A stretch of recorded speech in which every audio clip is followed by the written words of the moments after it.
আর হ্যাঁ, মানে তোমাকে তো অনেক কথাই বলেছি, তার থেকে মানে কি বলবো, যে বেটার বেটার বেটার বেটার দেখেই আমার কাছে এসেছিলো, আর বেটার দেখেই রিলেশনটা ক্রিয়েট হয়েছিল। আমরা তো বাচ্চা নই, ক্লাস 5-6 পড়াশোনা করি না যে প্রেম করে ফেলেছি।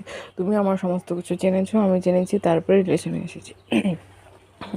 তো এখন কথা হলো গিয়ে, প্রথম কথা, আমার থেকে বেটার তুমি পাবে না। তুমি যাকে বেটার ভাবছো কখনোই সে বেটার হবে না, ইম্পসিবল, কখনোই না। সে যে কোনো দিক থেকেই হোক, যে কোনো দিক থেকেই হোক।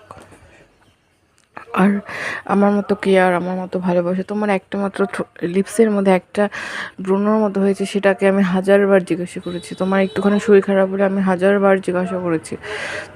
তুমি যুদ্ধে যাবে, তোমার বাড়ির লোক, তারপর আত্মীয় স্বজন, হয়তো তাদের চোখ দিয়ে এক ফোঁটা জল পড়েছে নাকি জানি না, কিন্তু আমার চোখ দিয়ে 1000 ফোঁটা জল পড়েছে। তো সংসার মানে এই না যে সংসার, হ্যাঁ তুমি অন্য কাউকে বিয়ে সংসার করতে পারবে, যে সে সেই মেয়েটা হয়তো অন্য কাউকে ভালোবাসে, অন্য কোনো দিন জানতে পারলে যে আমার সাথে শুধু সংসার করছে, ভালোবাসার নাটক করছে, তো সেটা সংসার নয়। সেটা তুমি থাকবে, কিন্তু সেটার মধ্যে কিছু প্রাপ্তি নেই।